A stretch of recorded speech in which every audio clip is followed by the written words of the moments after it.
காந்தி நகரில் போட்டியிடும் அமித்ஷாவுக்கு சொந்தமாக கார் இல்லை என்றும் தனக்கு ரூபாய் 15.77 லட்சம் கடன் இருப்பதாகவும் அவரது தேர்தல் பிரமாண பத்திரத்தில் தெரிவித்துள்ளார். குஜராத் மாநிலத்தில் மொத்தமுள்ள 26 மக்களவை தொகுதிகளுக்கும் வரும் மே 7ஆம் தேதி வாக்குப்பதிவு நடைபெறுகிறது.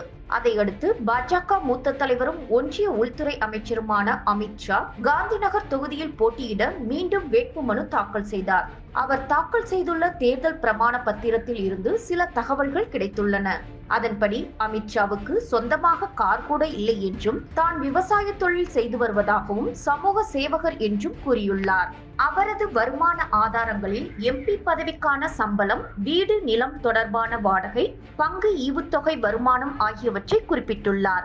இதனுடன் தன் மீது 3 கிரிமினல் வழக்குகள் இருப்பதாகவும் பதிவு செய்துள்ளார். மேலும் பிரமாண பத்திரத்தில் 20 கோடி ரூபாய் மதிப்புள்ள அசையும் சொத்துக்கள், 16 கோடி ரூபாய் மதிப்புள்ள அசையா சொத்துக்கள் உள்ளதாகவும், தனக்கு 72 லட்சம் ரூபாய் மதிப்புள்ள நகைகள், தனது மனைவியிடம் 1 கோடியே 10 லட்சம் ரூபாய் மதிப்புள்ள நகைகள் இருப்பதாகவும் தெரிவித்துள்ளார். மேலும் தனக்கு 15,77,000 ரூபாய் கடன் இருப்பதாகவும் தெரிவித்துள்ளார். தன்னிடம் ரொக்கமாக 24,164 ரூபாய் மட்டுமே இருப்பதாகவும் அவர் கூறியுள்ளார். செய்திகளை உள்ளது உள்ளபடி தெரிந்து கொள்ள ரெஃப்ளெக்ட் நியூஸை சப்ஸ்கிரைப் பண்ணுங்க.